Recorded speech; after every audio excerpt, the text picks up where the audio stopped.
a product that we have built this last year and a half, something like that.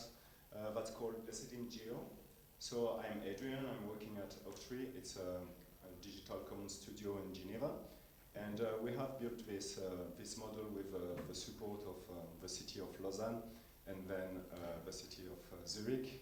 And both are really supportive about the model and help. So thanks first for all the support.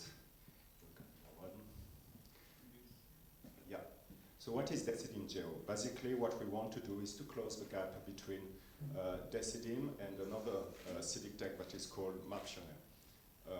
What we see is like Decidim have an architecture of data that is very hierarchical. You know, you go on a process and then you go on a component and then you see a data. But on the map, it's just flat. So how can you mix this flat visualization together with Decidim? So it's all about, between abstraction and something visual.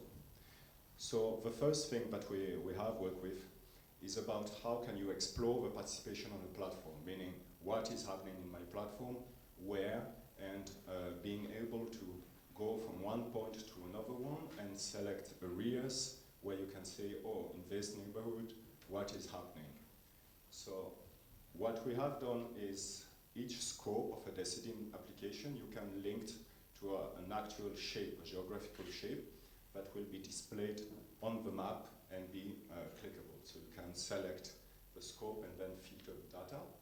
And you can go without any navigation, just have an overview of what are these points. So, oh, this is a proposal and they are proposing this thing. Oh, this is interesting, and going another one.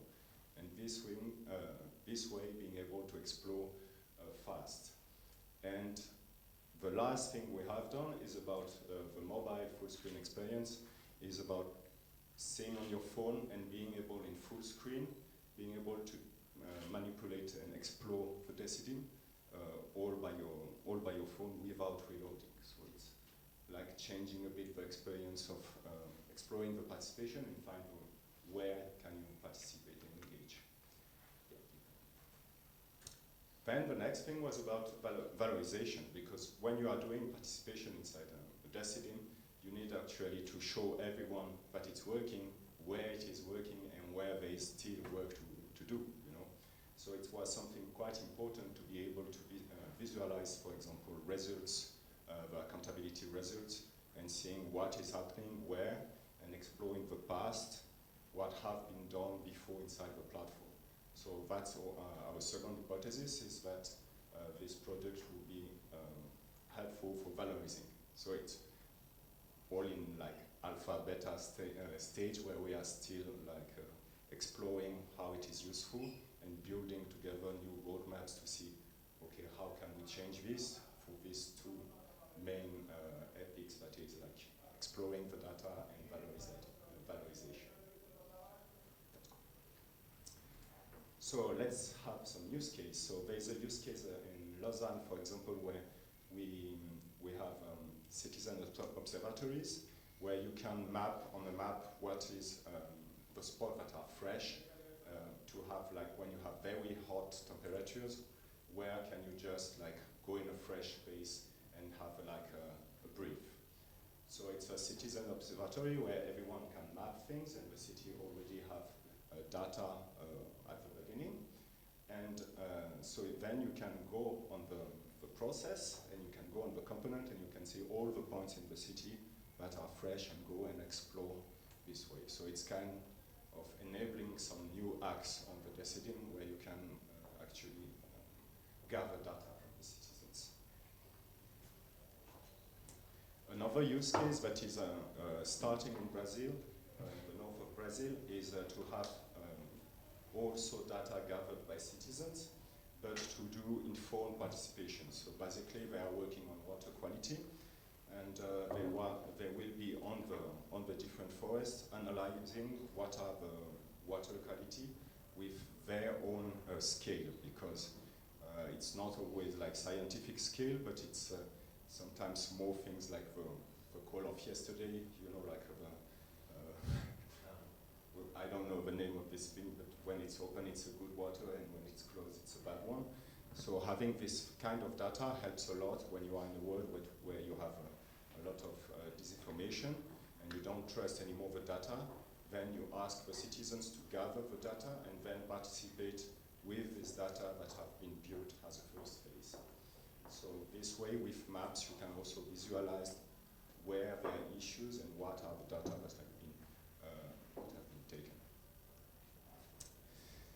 For the technical aspect, basically what we have is we have a geo database that is there, so it's a bit different than the normal Decidim instance. It's done for being able to really have a geo-optimized data. And we take all the points from processes, assembly, and all these things, and we put it flat in one place. And then we have an API that will interact with the project, with the Decidim Geo. So that's basically how it works. Now the roadmap, what we want to do, so we have two roadmaps. One is how can we turn Decidim Geo digital common, because it's more fun when we are together, right? So what we want to do is first to open our finance with Open Collective to everyone see what is happening and clarify how we do release of the project. You know, how do you add features and design a clear governance on roadmap, but it's also an issue that we have in the Decidim, but we have also in this model. And the next one for Decidim Geo is about how can you interact directly with the map, seeing like, okay, you go in a place and you say, I want to add a proposal from there and be able to propose something directly from the map view. Handle very large data when you have like citizens-led gathering, but it's a lot of data. And go faster on finding things like, for example, I want to find all the proposals and going like in just one click, be able to see and find things. That's it. How do we are sustainable with our model is basically about donation. We offer installation support and then working on funding development. But the goal is to have like a balance and not only just wait for being support, to have new features to be able to continue, but have something that is stable and that is like really a digital common that can just go in this direction. And that's it. I am on time. Yeah. Cool.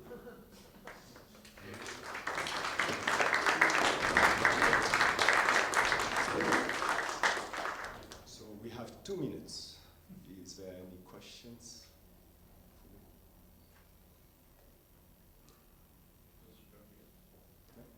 Okay, thank you. I actually had one question. It's like, okay, you can relate any kind of data.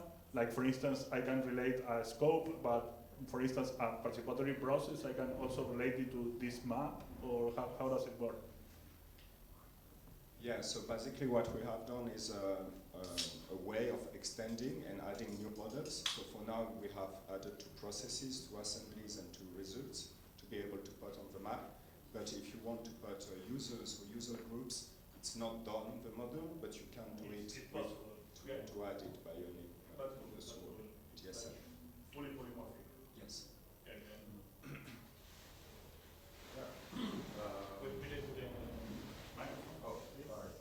No, it was just to say that it's